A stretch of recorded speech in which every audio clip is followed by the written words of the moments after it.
Ótimo. Olá, pessoal. Bom dia a todos. Obrigado a todos pela presença aí, por estar prestigiando os meus convidados, os membros do grupo. Hoje vamos falar de um tópico que meio que afeta todo mundo, né? Que é imposto de renda nos Estados Unidos, pelo menos todos que estão aqui. E o título da apresentação são as regras do jogo, tá? O objetivo dessa apresentação não é que vocês se tornem preparadores profissionais de imposto de renda, mas que entendam como que funciona o imposto de renda aqui nos Estados Unidos, para que possa te ajudar a tomar melhores decisões durante o ano, para saber as coisas que você pode fazer para poder estar reduzindo aí o seu encargo tributário aqui no país. Vou tocar aqui só um pouco sobre mim. Eu me formei com bacharel em Ciências Contábeis aqui nos Estados Unidos, da FAU. Foi lá onde eu adquiri o meu MBA, Master's in Business Administration, com foco em contabilidade. Sou um IRS Enrolled Agent, uma designação da Receita Federal para especialista em tributação. Também sou um QuickBooks Certified Pro Advisor, que é uma certificação do programa QuickBooks para profissionais especialistas no programa de contabilidade. Também sou um CPA, um Certified Public Accountant, que é a maior designação no ramo contábil aqui nos Estados Unidos. E sou CEO e fundador da Leader Associates, nosso escritório de contabilidade. Prazer estar aqui com vocês hoje. Sempre gosto de começar com um quote, esse bem famoso mesmo, do Benjamin Franklin, um dos Founding Fathers aqui dos Estados Unidos, que já no fim da sua vida, ali em 1789, ele faleceu em 1790, ele foi perguntado como que a Constituição americana estava indo, né? E ele respondeu: nossa nova Constituição está estabelecida, tudo parece que vai durar por muito tempo, mas nesse mundo nada é certo, exceto a morte e os impostos. Então, os impostos, aí, infelizmente, faz parte da nossa vida, assim, um bem famoso do Benjamin Franklin. Então, vamos lá. Quando a gente pensa em imposto, a gente pensa em imposto de renda, mas, na realidade, existem vários tipos de impostos. Aqui eu listo alguns, tá? Nós temos o Sales Tax, que é um imposto sobre vendas. Aqui, quando você compra um produto, você paga um Sales Tax, que vai para o Estado. Nós temos o Property Tax, que é similar ao IPTU do Brasil, né? Que é um imposto cobrado pelo condado, na maioria das vezes, sobre o valor da sua propriedade aqui. Nós temos Payroll Tax, que são os impostos sobre folha de pagamento. Nós temos impostos de renda corporativos, tá? Tanto de cidade, estado e federal. A mesma coisa com o imposto de renda à pessoa física, tá? Em muitas cidades, estados, fora o imposto federal que nós temos aqui na Flórida. A Flórida, by the way, é um dos 7 estados americanos que não existe imposto de renda estadual, tá? Então, nós que moramos aqui na Flórida, nós só pagamos imposto de renda federal, mas a maioria dos outros estados também incide um imposto de renda estadual, e algumas cidades dos Estados Unidos também incide um imposto de renda municipal ainda, né? Você pensa New York City, Los Angeles, né? Que são cidades famosas aí por ter muitos impostos. O foco da apresentação de hoje vai ser no imposto de renda pessoal, pessoa física, federal, tá? Eu começo perguntando: quem deve enviar uma declaração de imposto de renda aqui nos Estados Unidos, né? O que é necessário?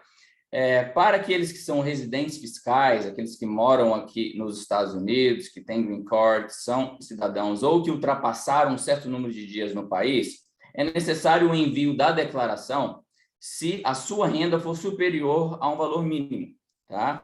Esse valor mínimo eu listo aqui. Se você é solteiro, é 12.950. Se você é casado e envia uma declaração separada do seu cônjuge, é $5. Então, se a sua esposa ou seu esposo envia, você também tem que enviar se teve mais do que $5 de renda. Se você envia uma declaração conjunta, é $25.900. E se você é um chefe de família, um head of household, né, você é solteiro, mas tem filhos, é $19.400.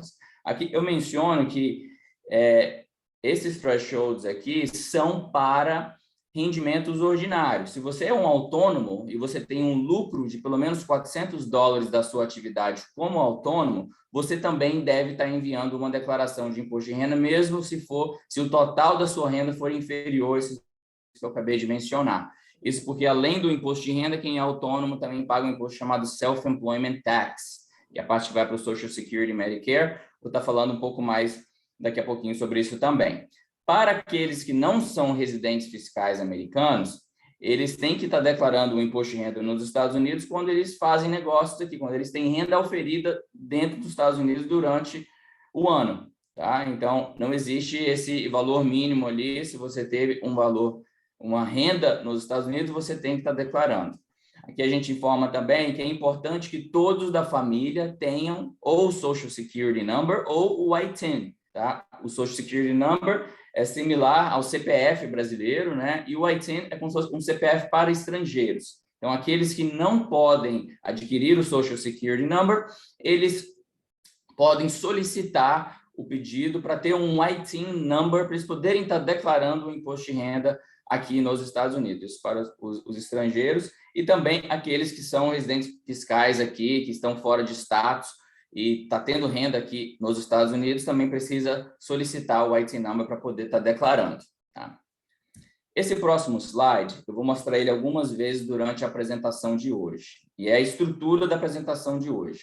Eu quero apresentar para vocês como que funciona e como que o imposto é calculado, como que nós chegamos lá naquela última parte ali que está em azul, que é o imposto a pagar ou uma restituição, tá? O objetivo disso, de ir passo a passo, é para que vocês busquem entender possibilidades para poder estar reduzindo esse valor do imposto. Eu vou apresentar algumas delas hoje, tá? Então, nós vamos começar falando sobre os rendimentos, depois sobre alguns ajustes. Esses itens que estão em verdinho são coisas positivas, coisas que vocês podem fazer para poder estar reduzindo o valor do imposto, tá? Então, quando chegar esses slides ali, a gente vai estar mencionando sobre eles. E nós vamos começar sobre os rendimentos, tá? Sobre quais rendimentos que se paga imposto nos Estados Unidos. A lei tributária aqui diz que você paga imposto sobre todo o rendimento, exceto se ele é isento. Claro, acho que é bem fácil de entender. O legal é entender quais que são isentos, tá? Mas eu vou falar primeiro sobre os rendimentos tributáveis. Aqui se paga imposto de renda sobre os seus salários, né? Se você é um funcionário de uma empresa, recebe salário, sobre rendimento de juros, né? Se você empresta um dinheiro e tem rendimento de juros, ou se você investe em bonds e tem rendimento de juros desses bonds, sim, é tributável. Rendimentos de dividendos também são tributáveis aqui. Se você investe no mercado de ações e a empresa que você investiu te paga dividendos, você paga imposto sobre esses dividendos. Sobre os dividendos, existe uma tributação exclusiva quando você investe numa empresa americana e você fica com as ações por pelo menos 90 dias, esse dividendo se torna qualificado.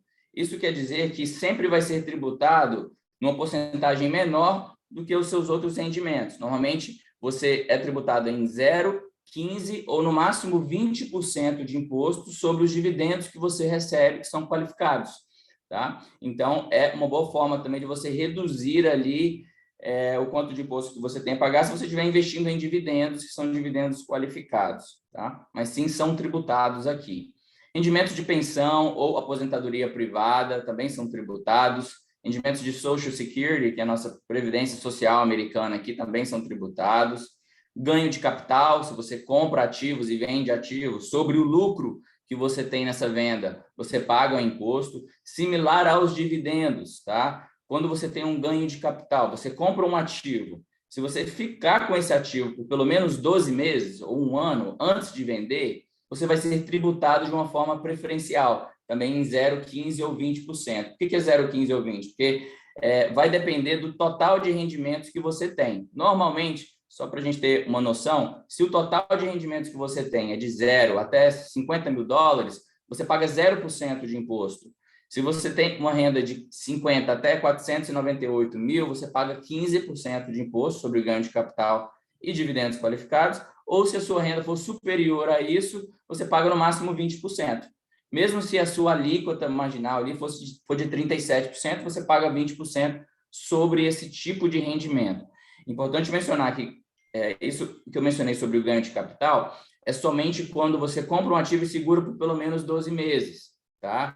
Se é um short term, se você compra e vende em um período de meses, ele vai ser tributado de uma forma ordinária, assim como esses outros rendimentos que eu estou mencionando aqui.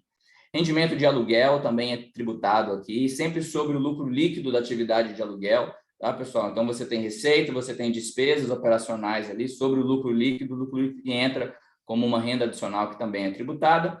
Sobre o trabalho autônomo, se você é autônomo aqui, você também paga o imposto de renda sobre o lucro líquido da sua atividade como autônomo, ao contrário do Brasil, onde que existem sistemas de tributação que cobram sobre o valor do faturamento, né, o lucro presumido. Aqui nos Estados Unidos é tudo em lucro real, tá? Então, sempre sobre o lucro líquido da sua atividade. Sobre o trabalho autônomo, além do imposto de renda, existe um segundo imposto que chama Self-Employment Tax, que é a parte que vai para a Previdência Social, Social Security, Medicare, que o contribuinte também tem que pagar. Vou estar falando um pouco mais sobre isso depois também. Lucros de partnerships, de S corporations, então se você é sócio de uma empresa que é pass-through, onde a pessoa jurídica não paga imposto, o lucro que você tem nessa empresa, você paga o imposto sobre ele nível pessoa física, então ele entra como uma renda adicional no seu imposto de renda pessoa física também. Então, a parte, entre outros, então, para a parte de rendimentos, você vai estar calculando todos os rendimentos que você teve naquele ano, de janeiro até dezembro. Esse vai ser o total de income que você tem. Uma observação que eu coloco aqui embaixo é: o residente fiscal americano deve declarar os seus rendimentos globais. Já o não residente declara somente o que tem rendimentos nos Estados Unidos. Então, se você é um residente fiscal americano, além do que você ganha nos Estados Unidos, se você tem uma casa lá no Brasil que está sendo alugada, você tem que estar declarando para o governo americano essa renda de aluguel. Tem que estar entrando no seu formulário 1040 aqui como uma renda, tá? Rendimento global, assim como o Brasil. O Brasil também tributa você sobre o seu rendimento global. Ganho de capital, se você investe em mercado de ações, uma conta da XP lá do Brasil, por exemplo, você tem que estar declarando tudo isso aqui nos Estados Unidos. O legal é que o imposto que você paga para o Brasil sobre esses rendimentos que você tem lá, ele entra como crédito aqui. Então, em teoria, você só paga para o governo americano sobre essa renda que você tem no Brasil, por exemplo, isso funciona para todos os países do mundo, a diferença de alíquota. Se o Brasil cobrar 15% de imposto, e se o IRS, se o governo americano cobrar 20%, você tem que pagar a diferença para o governo americano, que seria os 5% ali. Em teoria, assim que funciona, mas a sua obrigação como residente fiscal americano é de declarar o seu rendimento global aqui nos Estados Unidos. O segundo item lá daquele do meu chartzinho são os ajustes, tá? Ajustes, eles vão estar reduzindo essa renda tributável, tá? Então, isso é uma coisa boa, tá? Existem alguns, eu vou mencionar os mais comuns aqui. Se você é uma professora ou professor, por exemplo, você consegue uma dedução de até $250 ali. Se você comprou material out of pocket, com o seu dinheiro mesmo, fora do dinheiro da escola, né? Você consegue uma dedução de até $250. Então, o professor tem algo a mais. Health Savings Account. Health Savings Account é uma conta que você usa especificamente para a saúde, tá? Então, o que você contribui para essa conta, até um certo valor, que ele é de $3.600 para quem é solteiro, $7.200 para quem é casado, você consegue deduzir no seu imposto de renda também. Tá? Então, é uma conta específica, chama Health Savings Account, que você consegue contribuir lá, e o dinheiro que você coloca nessa conta, ele só pode ser usado para questões médicas.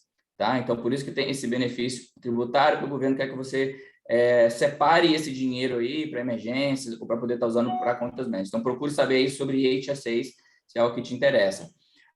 O Self-Employment Tax, aquele imposto sobre os autônomos lá que eu falei, que é cerca de 3% que você tem que pagar, metade do que você pagar de Self-Employment Tax está como um ajuste, que vai estar reduzindo a sua renda. Então, isso é algo legal também.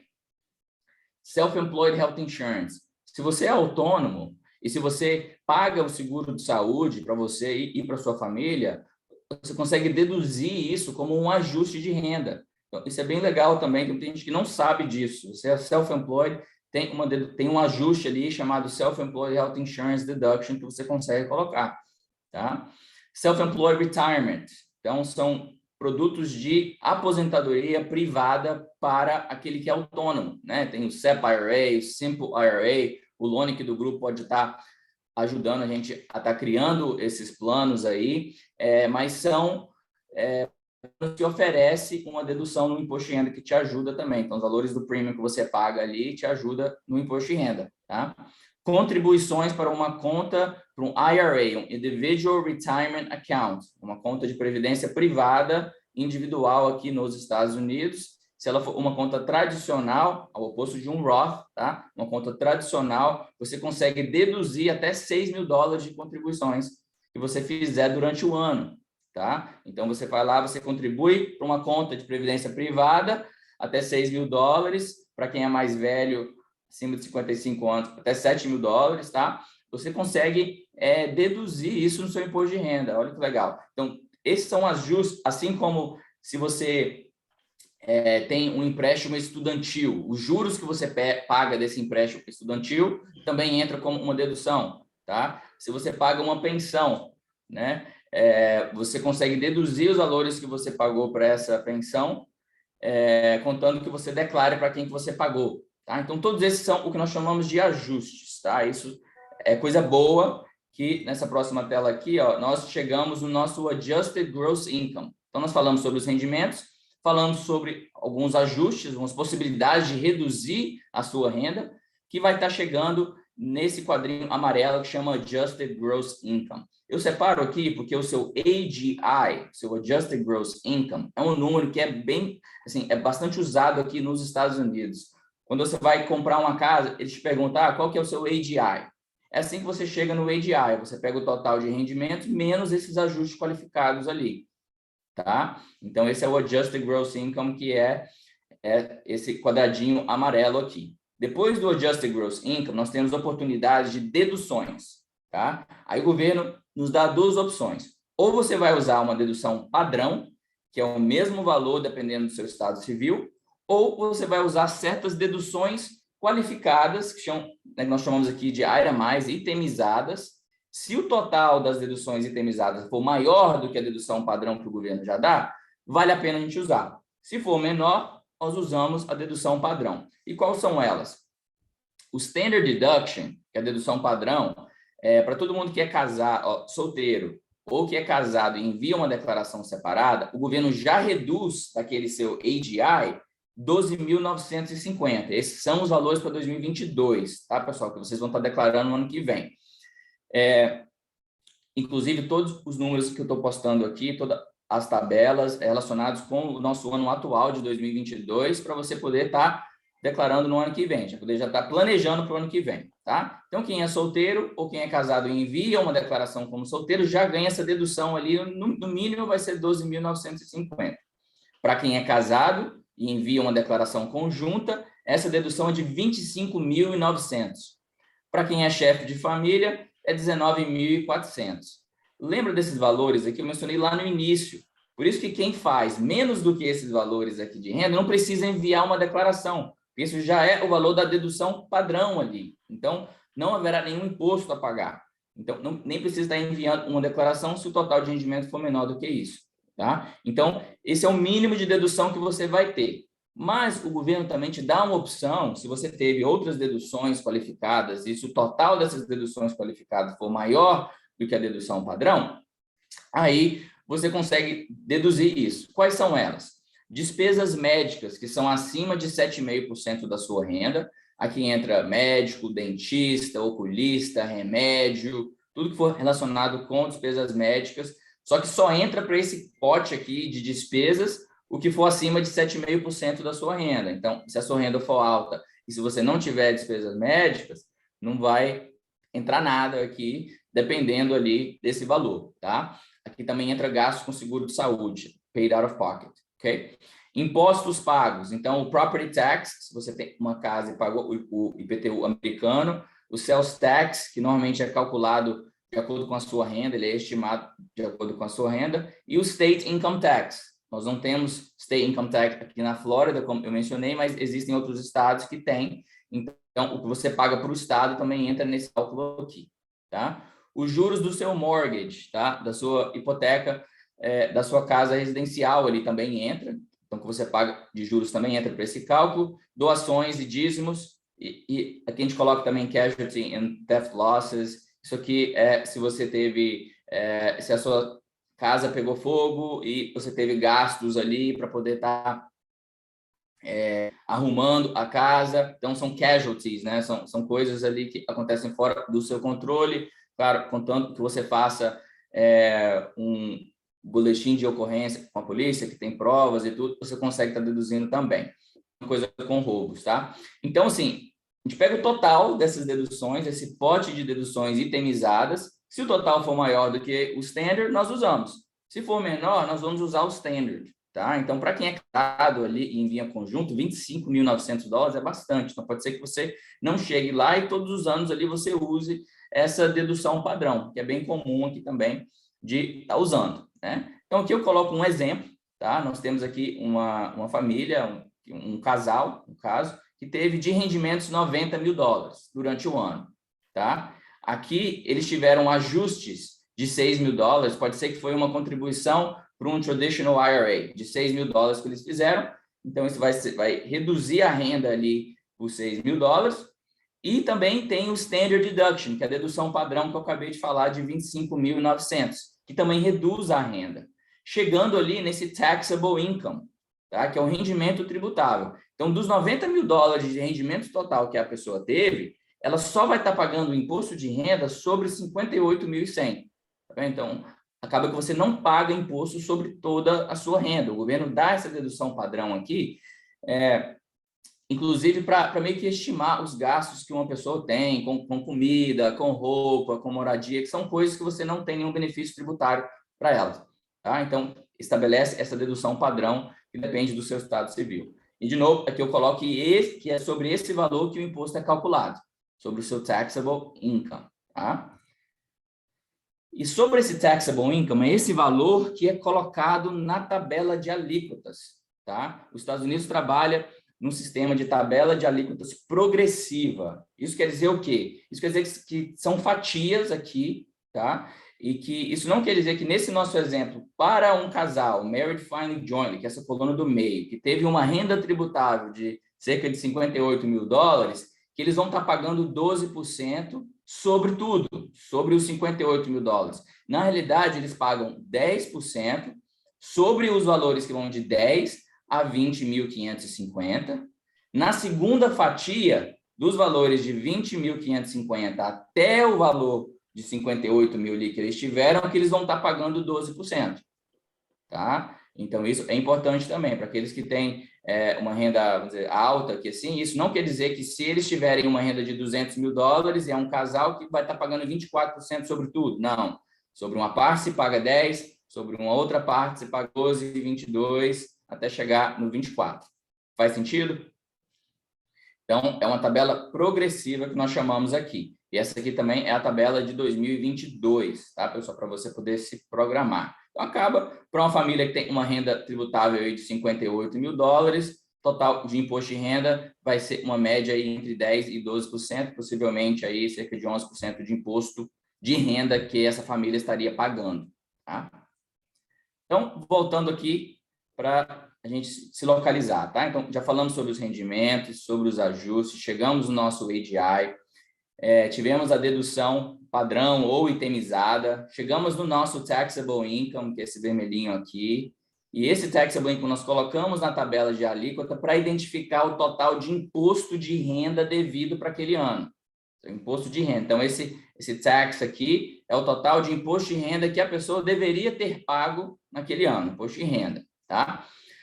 Nós temos a oportunidade agora de aplicar para créditos, tá? Então, existem créditos tributáveis que vão reduzir esse valor do imposto devido. Vou falar um pouco sobre eles. E também existem outros impostos que, ao contrário dos créditos, vai estar aumentando o valor a pagar. Vou falar também um pouco sobre eles. Vamos reduzir também pelos valores de impostos já pagos, tá? Então, vamos continuando aqui. Vamos falar um pouco sobre os créditos, tá? Léo, então, chegamos no valor... Oi, Léo, pode dá falar. licença. Os 20 minutos já passaram, eu estendi mais 5, tá? Tá bom, obrigado. Então, quase terminando aqui. Ok. Então, falando sobre os créditos, nós temos o Child Tax Credit, um crédito para filhos, $2 mil por filho até 16 anos. Child Independent Care Credit, se você trabalha e se você coloca o filho num daycare, você consegue uma dedução também. Earned Income Credit, que é um crédito para famílias de renda baixa. Tem o Residential Energy Credit, se você tem painel solar na sua casa, você consegue ter um crédito tributário também. Nós temos créditos educacionais, se você coloca os seus filhos ou se você mesmo numa faculdade, tá? Existe um crédito de até $2.500 sobre o valor que você paga de tuition. E também existe um crédito até para adoção. Então, se você decide adotar alguém, existem créditos tributários para isso.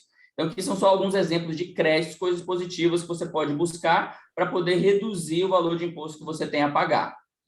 Quais são outros impostos que são adicionados ali? Lembra que eu falei o Self-Employment Tax, o imposto sobre o autônomo? Esse também é cobrado e é adicionado agora, que ele é de 15,3% do lucro do trabalho autônomo. Existem outros impostos, como o imposto adicional sobre o IRA, que se você tira o dinheiro de uma conta de previdência privada antes de se aposentar, tem uma multa de 10% que é cobrada. Net Investment Income Tax, são pessoas de altas rendas que têm rendimentos passivos, entre outros tipos de impostos que são adicionados aqui. Tá? Agora, reduzido também os valores que você já pagou de imposto. Se você é um funcionário e trabalhou e teve impostos retidos na fonte durante o ano, você consegue usar esse valor que você já pagou agora para reduzir o valor. Claro, né? Acho que isso faz sentido se pagou antecipadamente. Aqui eu coloco bem importante, se você é autônomo, você tem que estar enviando os Estimated Tax Payments, porque é uma renda que você está tendo ali que não está tendo nenhum imposto cobrado na fonte. Então, você tem que estar enviando pagamentos estimados. Aqui tem as datas que você tem que estar enviando esses pagamentos. Isso se aplica quando você é autônomo ou você tem participação numa partnership ou S Corporation. Você tem renda de outras fontes que você não está pagando imposto. Você tem que sim estar enviando esses impostos estimados durante o ano, pessoalmente, ali para poder estar evitando multas.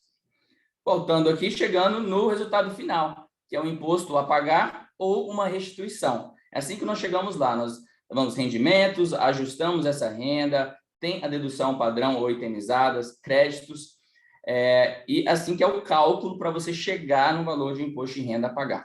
Ou uma restituição se você pagou mais do que devia, né? Quais são as datas de entrega? Bem importante, 15 de abril é a data para o residente fiscal americano. Uma extensão de 6 meses também pode ser pedida até o dia, 15 de outubro aqui, tá, pessoal? Desculpa, não abril, 15 de outubro. Importante, a extensão é para o envio da declaração e não para o pagamento do imposto. Se você deve imposto de renda e se você pede uma extensão, a extensão não vai cobrir as multas e penalidades sobre o valor devido. Ela vai só tirar a multa pelo envio atrasado da declaração, se você enviar até o dia 15 de outubro. Então, se tem imposto a pagar, tem que pagar até o dia 15 de abril. Tá? Para não residentes fiscais, a data de entrega é no dia 15 de junho ou 15 de dezembro, com pedido de extensão. Umas considerações finais. É importante entender as regras do jogo, né? Isso é essencial para a identificação de possibilidade de otimização de impostos, né? Então, você identificando quais ajustes que você pode fazer, quais deduções itemizadas, quais créditos que você tem direito, você buscar isso vai te ajudar a pagar menos imposto. Regras tributárias mudam constantemente. Durante o ano, tem muita coisa que muda. Então, é importante você ter um CPA, um profissional tributário qualificado de confiança para poder te auxiliar, para você focar no seu negócio, ter um profissional que, quando tiver alguma mudança, poder te auxiliar. Planeje. Tax planning pode te economizar muito dinheiro em impostos, juros e até mesmo penalidades. Tá? Então, essas são as minhas considerações finais. Agradeço a todos aí pela presença. Desculpa que eu passei um pouco do horário, mas aqui estão as minhas informações, tanto o website da empresa, o número do meu celular, meu e-mail e as nossas redes sociais aqui. Obrigado pela paciência e pela presença de todos. Esse é o nosso CPA. Excelente, fantástico, Léo. Muito obrigada. Excelente. Eu acho imposto de renda aqui tão bom, quando eu comparo com o Brasil, que você pode aqui deduzir tanta coisa. Eu fico impressionado como o governo americano é caridoso nos descontos com seus contribuintes. Fico impressionado como é transparente. Dá um banho no nosso sistema lá no Brasil. A gente abre agora, né, para quem quiser fazer alguma consideração ou pergunta para o Léo. Temos aqui, né, 10 minutinhos para fechar a nossa reunião, mas dá tempo para responder bastante perguntas, né, Léo? É isso aí, estou aqui à disposição. Alguém? Josefina levantou a mão. Levantei, não é nem pergunta. Eu vi tua apresentação, tirei foto, estou mandando para minha amiga no Arizona, porque realmente estavam orientando ela errado. Ela é green card há 3 anos. E, pelo que eu vi, ela vai ter que fazer as 3 declarações e pagar multa, porque não fez declaração nesses 3 anos. Já deduzi, concluí com a sua apresentação. Estou passando teu nome agora para ela. Tá bom, Léo? Muito bom. Muito bom. Te agradeço, Josefina. Isso é algo que a gente recebe semanalmente aqui no escritório. São pessoas que têm green card ou que são cidadãos americanos, que às vezes só tem renda lá no Brasil, que esquece ou que não sabe que tem que estar declarando aqui nos Estados Unidos, tá? Tive um caso de um cliente nessa semana que ele ia ter a entrevista de cidadania dele nessa semana aqui agora, tanto para ele e para a esposa dele, e nunca tinham enviado uma declaração de imposto de renda americana, 5 anos para trás. A gente teve que correr, eram várias empresas, fizemos as declarações de 4 empresas para trás, 5 anos, e declaração pessoal, a equipe que trabalhou bastante para entregar, conseguimos sim entregar o trabalho para ele. A esposa dele foi lá na reunião de cidadania, bem mais confiante, porque ela estava bem nervosa, assim.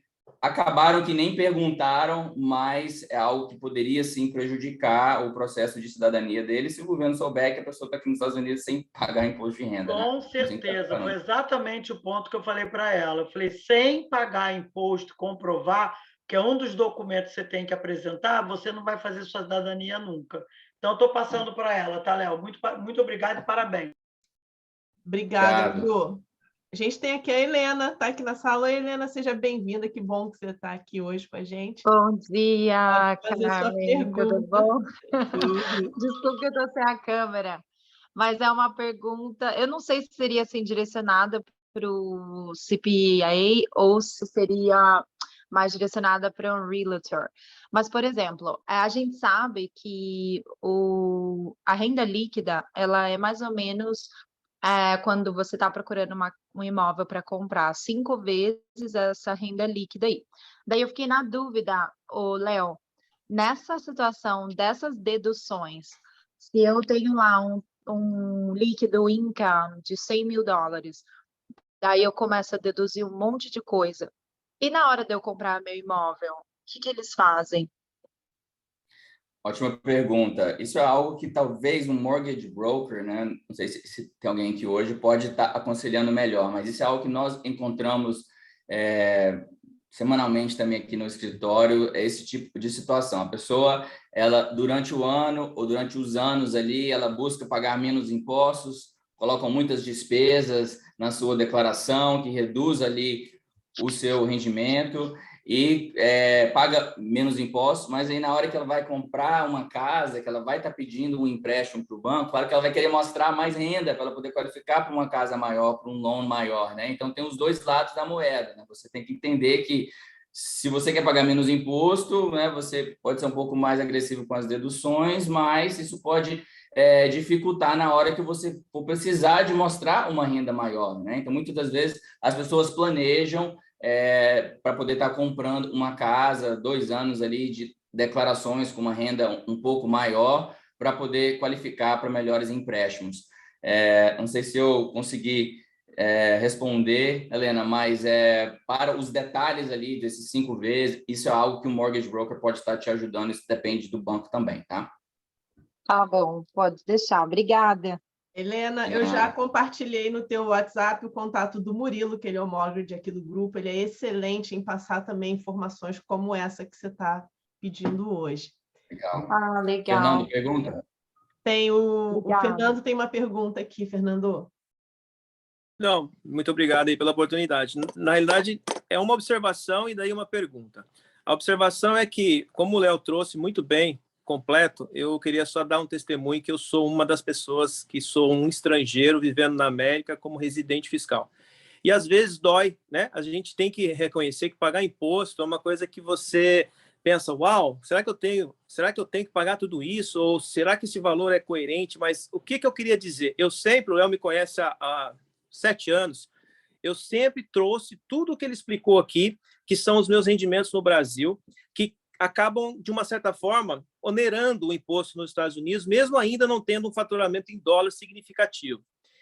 Mas eu recomendo que, se vocês conhecem alguém que tem uma mentalidade, talvez, no Brasil não tem como ter acesso, no Brasil não precisam saber quais os meus rendimentos, é uma estúpida decisão, é uma situação que pode te complicar ao longo prazo. Então, se você tem uma intenção de migrar com os Estados Unidos ou fazer negócios com companhias sérias, eu recomendo de que você seja realmente honesto naquilo em que você tem de rendimentos. E finalizo dizendo que o Léo trouxe muito bem, todo o imposto que é recolhido na fonte em diversas rendas no Brasil, você coloca isso como um atenuante. Não é uma coisa desprezível. E aí a diferença no todo aqui dos Estados Unidos, você vai ser onerado ou não, a título até de ter uma restituição. E a pergunta eu percebi que o Recomendo é uma ferramenta, é um grupo de network muito interessante. E como vocês perceberam na apresentação, eu estou iniciando nos Estados Unidos, dentro da área de insurance. A pergunta se vocês já possuem profissionais que atuam na área, dentro do mesmo segmento, isso seria uma possibilidade que não existe, ou existe grupos diferentes espalhados em que você pode estar replicando o mesmo profissional, para que, de repente, a gente possa até divulgar, porque eu vi aqui profissionais tanto da área em que eu estou pretendendo atuar, como outras, que eu também tenho outros para recomendar, mas daí, poxa, se de repente já existe, está fechado para, de repente, não ficar uma coisa... Mas se tem dois, qual eu recomendo nesse momento? É uma fila? Não, é por região? Então, era essa a minha dúvida. Muito obrigado, feliz de estar aqui com vocês, viu? Parabéns. Então, eu vou responder aqui o Fernando, Léo. Fernando, claro. Você, de fato, aqui nesse grupo nós já temos membros do seu segmento, mas a Ana Paula Zalaf está aqui no grupo, está aqui nessa reunião também, ela vai fazer contato com você, porque você pode entrar em outros grupos da gente.